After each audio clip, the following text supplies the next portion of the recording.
तो next part में हम देखते हैं कि सियोंजे इमसोल के सामने खड़ा होता है और इमसोल उसे देखकर रो रही होती है, जिससे सियोंजे पूछता है कि आखिर तुम क्यों रो रही हो, पर इमसोल तो सिर्फ रोए जा रही थी और आसपास के सारे स्टूडेंट्स उन्हें देखकर ये सोच रहे थे कि कहीं सियोंजे ने इमसोल को छेड़ा तो नहीं है या फिर उसके साथ बदतमीजी तो नहीं की है, जिससे परेशान होकर सियोंजे इमसोल का हाथ पकड़कर उसे एक शांत जगह पर ले जाता है। और यहाँ हम देखते हैं कि दोनों चुपचाप खड़े थे। बहुत ही ऑकवर्ड सिचुएशन थी जिसमें किसी को समझ में नहीं आ रहा था कि आखिर वो बोले तो क्या बोले। और इमसोल तो सियोंजे को सिर्फ घूरे ही जा रही थी और वो सोच रही थी कि वो 19 की एज में कितना हैंडसम लगता है। तभी सियोंजे अपनी चुप्पी तोड़ता है और इमसोल से पूछता है कि आखिर जब भी तुम मुझे देखती हो तो रोने क्यों लगती हो, क्या प्रॉब्लम है तुम्हारे साथ। जिसपे इमसोल को कोई बहाना नहीं सोचता है और वो कहती है कि तुम्हें पता है मेरा एक कुत्ता था और वो एक बहुत ही अच्छा स्विमर था, तो जब भी मैं तुम्हें देखती हूँ तो मुझे उसकी याद आ जाती है, इसलिए मैं रोने लगती हूँ। ये सब सुनकर सियोंजे को बिल्कुल भी विश्वास नहीं हो रहा था कि आखिर वो बोल क्या रही है और वो पूछता है कि क्या मेरा चेहरा तुम्हें एक कुत्ते जैसा दिखता है, जिसपे इमसोल को खुद भी भरोसा नहीं हो रहा था कि आखिर वो क्या बोले जा रही है। उसकी बातों में कोई सेंस नहीं है, पर फिर भी उसने कल जितनी भी बकवास की थी उसे एक्सप्लेन तो करना ही पड़ेगा। और सियोंजे पूछता है तो फिर तुम्हारे कुत्ते का नाम क्या है,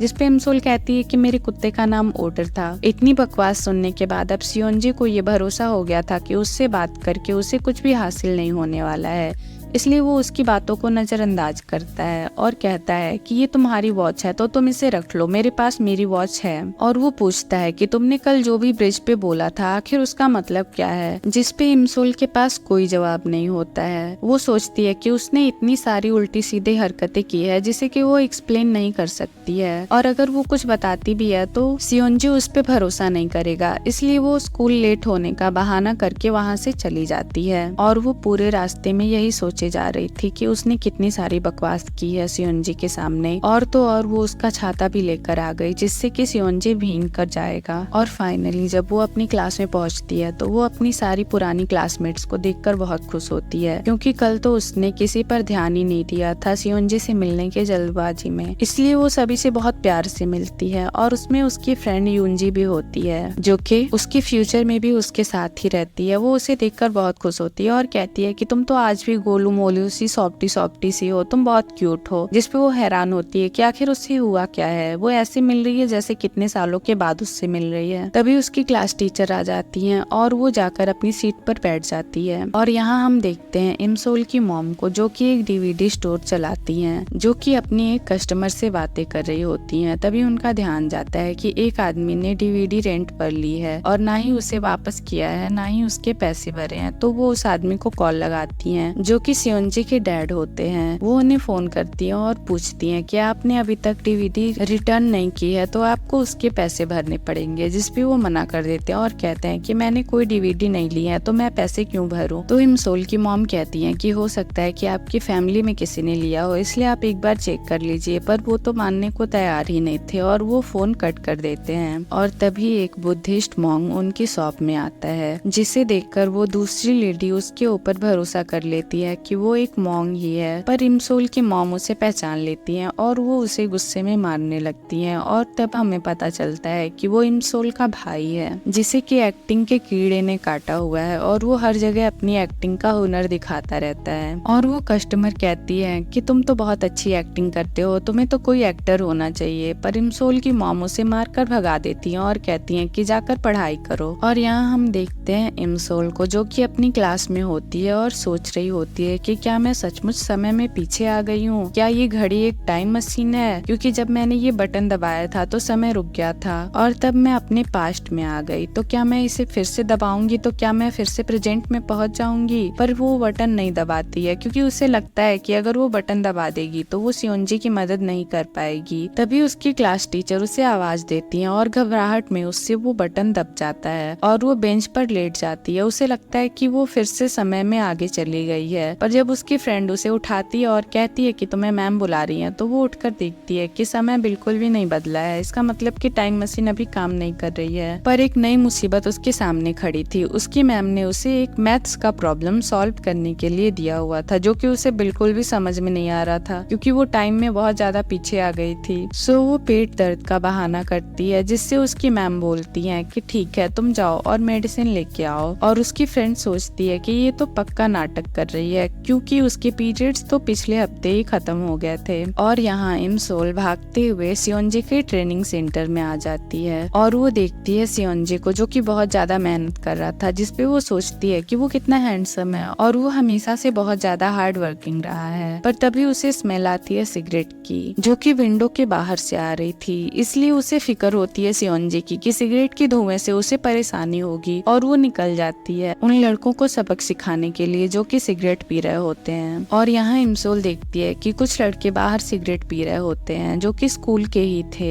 जिसमें हम देखते हैं तैसंग को, जो कि इस ड्रामे का सेकंड लीड है। और वो सभी आपस में लड़ रहे होते हैं। तभी हमारी हीरोइन इमसोल ऊपर से एंट्री मारी है और एक लड़के के ऊपर ही गिर जाती है। और चोट तो दोनों को ही बराबर आई थी, और उसमें से एक लड़का उसे गाली भी देने लगता है, जिसमें कि इमसोल अपने 20 साल की इमसोल वाले अवतार में होती है। और वो उसे ही सुनाने लगती है कि तुम्हें समझ में नहीं आता है, मैं तुमसे कितनी बड़ी हूँ और तुम मुझे गाली दे रहे हो, क्या तुम्हारे अंदर तमीज नाम की चीज नहीं है। और वो उनकी जेब से सिगरेट भी निकाल लेती है। ये सब देखकर तैसंग बहुत ही इम्प्रेस हो रहा था इमसोल से, उसकी डेयरिंग को देखकर। और बाकी सारे लड़के उस पर हंस रहे थे कि देखो तो जरा, इसे लगता है कि ये हमसे बड़ी है। और तभी उन लड़कों के ग्रुप के और भी ढेर सारे लड़के आ जाते हैं, जिससे तैसंग उसे कहता है कि अब लगता है कि हमें यहाँ से भागना पड़ेगा, वरना तुम फंस जाओगी। और वो इमसोल का हाथ पकड़ के वहाँ से भागने लगता है, और वो बाकी लड़के भी उनका पीछा कर रहे थे। तैसंग और इमसोल जाकर कहीं छुप जाते हैं, और उन लड़कों के जाने के बाद वो बाहर निकलते हैं। इमसोल यहाँ अपने पुराने वाले अवतार में थी, और वो कह रही होती है कि क्या इन लड़कों को समझ में नहीं आता है कि सिगरेट पीना स्वास्थ्य के लिए हानिकारक है, इतनी कम एज में ये सिगरेट पी रहे हैं। और तभी वो देखती है कि तैसंग भी उसके सामने सिगरेट ही पी रहा था, और वो उसे मना करती है और उससे सिगरेट का बॉक्स लेने लगती है। तभी वो उसे ध्यान से देखती है और सोचती है कि मैंने तुम्हें कहीं पहले भी देखा है। और उसे याद आता है कि वो तो उसका फर्स्ट क्रश है। जब उसने उसे पहली बार सिंगिंग करते हुए देखा था, तभी से वो उसकी बड़ी फैन बन गई है। और वो कहती है कि मुझे इतने सालों बाद तुमसे मिलके बहुत ज्यादा खुशी हो रही है, मैं बहुत ज्यादा खुश हूँ। जिसपे तैसंग उसे बताने की कोशिश करता है कि अभी हम कल ही तो मिले थे, पर वो कुछ सुनने को तैयार ही नहीं थी, वो बस अपनी ही कहे जा रही थी। और वो कहती है कि देखो तुम अच्छे इंसान हो तो सिगरेट मत पिया करो, ये तुम्हारी हेल्थ के लिए ठीक नहीं है। तभी तैसंग पीछे से टीचर को आते हुए देख लेता है, और वो सिगरेट का बॉक्स इमसोल के हाथ में रखकर कहता है कि मैंने एक बार तो तुम्हें बचाया है, अब लेकिन यहाँ से तुम्हें खुद ही बचना पड़ेगा। और वो वहाँ से चला जाता है। यहाँ इमसोल सोच ही रही होती है कि आखिर उसके बोलने का मतलब क्या है। तब तक टीचर उसके सामने आ जाते हैं, और वो देखते हैं कि उसके हाथ में सिगरेट का बॉक्स है, और वो समझ लेते हैं कि वही वहाँ सिगरेट पी रही थी। और यहाँ इमसोल को तैसंग की बातों का मतलब समझ में आता है, और टीचर इमसोल को पनिशमेंट देते हैं। इमसोल टीचर को बहुत समझाने की कोशिश करती है कि वो सिगरेट्स मेरी नहीं है, मुझे फंसाया गया है, पर टीचर उसकी बिल्कुल भी नहीं सुनते। तभी हम देखते हैं कि वहाँ से सियोंजे भी आ रहा था, जिसे देखकर इमसोल अपना चेहरा छुपाने लगती है। वो अपने बालों को आगे कर लेती है। तभी टीचर इमसोल के बालों को अपनी स्टिक से पीछे करते हैं, जिससे कि सियोंजे उसका चेहरा देख लेता है। और टीचर इमसोल को कहते हैं कि यहाँ कैमरा लगा हुआ है, तो तुम भागने की कोशिश मत करना, मेरी नजर हर वक्त तुम्हारे ऊपर ही रहेगी। और वो वहाँ से चले जाते हैं। तभी सियोंजे आता है और उसके हाथ से सिगरेट ले लेता है, और उससे पूछता है कि तुम कितने टाइम से सिगरेट पी रही हो। जिसपे वो कहती है कि नहीं, मैं सिगरेट नहीं पीती हूँ, हाँ मैं कभी कभी ड्रिंक कर लेती हूँ जब भी मेरा मूड ऑफ होता है, पर मैं सिगरेट कभी भी नहीं पीती। और ये बोलकर वो चुप हो जाती है कि उसने अपने ही पैरों पर कुल्हाड़ी मार दी है। इमसोल अपनी बातों पर शर्मिंदा होती है, और सियोंजे ऐसा जताने की कोशिश करता है कि उसे कोई फर्क नहीं पड़ता है, और वो वहाँ से जाने लगता है। तभी इमसोल उसे कहती है कि प्लीज सियोंजे तुम रुक जाओ, मैं सचमुच स्मोक नहीं करती हूँ। जिसपे सियोंजे कहता है कि इससे मुझे क्या फर्क पड़ता है। और वो कहता है कि ये सीसीटीवी कैमरा खराब है, तो तुम यहाँ से जा सकती हो। और वो वहाँ से चला जाता है। इमसोल अपनी ही बातों पर बहुत ही ज्यादा शर्मिंदा थी, और वो सोचती है कि अब तो सियोंजे उसे कभी पसंद नहीं करेगा। और वो वहाँ से जा ही रही होती है। तभी तैसंग उसके सामने आ जाता है, और वो कहता है कि मुझे मेरा लाइटर चाहिए, मैं इसी के लिए तुम्हारा इंतजार कर रहा था। जिसपे इमसोल कहती है कि मैंने तुम्हारा लाइटर फेंक दिया है। पर इमसोल कहती है कि हट जाओ, मुझे तुमसे कोई बात नहीं करनी है, मुझे नहीं पता था कि तुम इतने बुरे इंसान हो जो कि मुझे अकेला छोड़कर वहाँ से भाग गए। मैंने तो तुम्हें उन बुरे लड़कों से बचाया और तुमने मेरे साथ ऐसा किया। जिस पे तेसंग कहता है कि ओ अच्छा, तो तुम मुझे बचा रही थी, लेकिन मैंने तो तुम्हें वार्न किया था पर तुम समझी ही नहीं। और वो धीरे धीरे इमसोल के करीब आता है और कहता है कि अगली बार अगर तुम ऐसी मुसीबत में फंसो तो वहाँ से तुरंत निकल जाना बिना किसी की परवाह किए। किसी और को बचाने से पहले तुम्हें अपने आप को बचाना चाहिए। और वो वहाँ से चला जाता है। तभी हम देखते हैं कि एक लड़की वहाँ आती है तेसंग को ढूंढते हुए, और वो इमसोल के सामने आकर खड़ी हो जाती है और उसे कहती है कि मेरे रास्ते से हटो, जबकि वहाँ और भी जगह थी। इस पे इमसोल कहती है कि तुम साइड से भी जा सकती हो, जिसपे वो कहती है कि नहीं, तुम्हें हटना होगा। और जब इमसोल नहीं हटती है तो वो उससे धक्का देकर वहाँ से जाने लगती है, जिसपे इमसोल उसे कहती है कि तुमने मुझे धक्का क्यों दिया, आखिर ये क्या बदतमीजी है। तभी वो पीछे मुड़ती है और इमसोल से कहती है कि क्या बोला तुमने, फिर से बोलो। और उसकी 2 चमचियां पीछे आकर खड़ी हो जाती हैं, जिससे इमसोल घबरा जाती है और उसे तेसंग की बात याद आ जाती है कि अगर लोग ज्यादा हो तो पहले अपनी भलाई के बारे में सोचो। और वो लड़की उससे कहती है कि अपना सर नीचे झुकाकर मुझसे बात करो। और इमसोल सोचती है कि अभी उसे समझदारी से काम लेना चाहिए, और वो नीचे बैठकर अपने शू लेसेस बांधने लगती है, जिससे उन लड़कियों को लगता है कि वो डर गई। और वो इमसोल को धमकाकर चली जाती है कि तेसंग से दूर ही रहना। और इमसोल सोचती है कि ये लड़कियां कितनी ज्यादा बदतमीज और खतरनाक हैं, इनसे तो दूर ही रहना चाहिए। और आगे हम देखते हैं इमसोल और युंजी को, जो कि साथ में लंच कर रहे होते हैं। और इमसोल सोचती है कि अगर फ्यूचर वाली युंजी उसे चलते हुए देखती तो कितनी खुश होती। तभी युंजी उससे पूछती है कि आखिर आजकल तुम्हें हो क्या गया है, तुम इतना अजीब तरीके से क्यों बिहेव कर रही हो। जिसपे इमसोल उसकी बात को टालते हुए कहती है कि तुम वो सब बातें छोड़ो,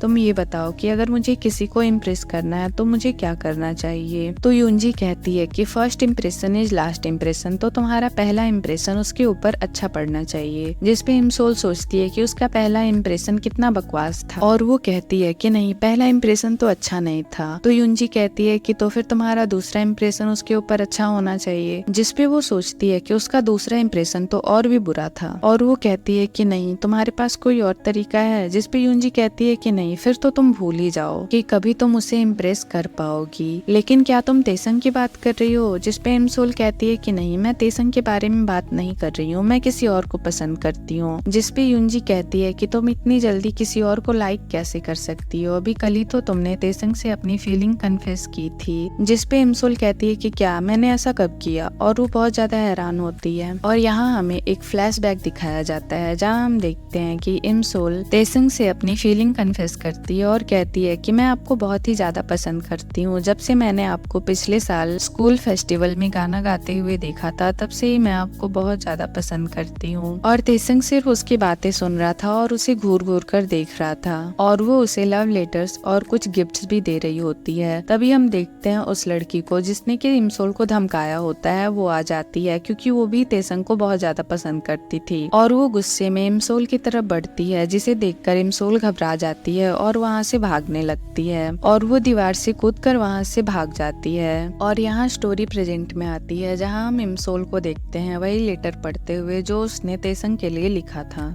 जिसमें लिखा था कि आसमान से सारे तारे गायब होकर तुम्हारी आंखों में समा गए हैं, इसलिए तुम्हारी आंखें इतनी चमकती हैं। मैं जब तुम्हारी आंखों में देखती हूँ तो इनमें खो जाती हूँ, तुम एक स्टार हो। ये सब पढ़कर उसे विश्वास नहीं हो रहा था कि ये चिंदी लाइंस उसने ही लिखी थी। और वो सोचती है कि काश वो एक दिन पहले आई होती तो ऐसी बकवास हरकत वो नहीं करती। और वो उस पेपर को मोड़कर फेंक देती है। तभी उसका भाई आता है और उसे पढ़ने लगता है और उसे चिढ़ा रहा होता है, जिसपे वो गुस्सा हो जाती है और उसे मारपीट कर रूम से निकाल देती है। और तभी इमसोल को एक आइडिया आता है कि क्यों ना वो उसे फ्रेंड रिक्वेस्ट भेजे। ऐसे वो दोनों चैटिंग करते करते और भी ज्यादा करीब आ जाएंगे। और वो सियोंजे को फ्रेंड रिक्वेस्ट भेजती है और इमसोल बहुत खुश हो रही थी। उसे लगता है कि सियोंजे उसकी रिक्वेस्ट एक्सेप्ट कर लेगा, पर यहाँ सियोंजे तो उसकी रिक्वेस्ट कैंसिल कर देता है। और ये देखकर इमसोल बहुत ही ज्यादा दुखी हो जाती है और वो सोचती है कि अब उसका कुछ भी नहीं हो सकता, क्योंकि अब सियोंजे उसे पसंद नहीं करेगा कभी भी। और ये एपिसोड यहीं पर खत्म हो जाता है। तो हम मिलेंगे नेक्स्ट एपिसोड में। So please subscribe my channel, और हाँ, लाइक शेयर कमेंट करना मत भूलना। Thank you.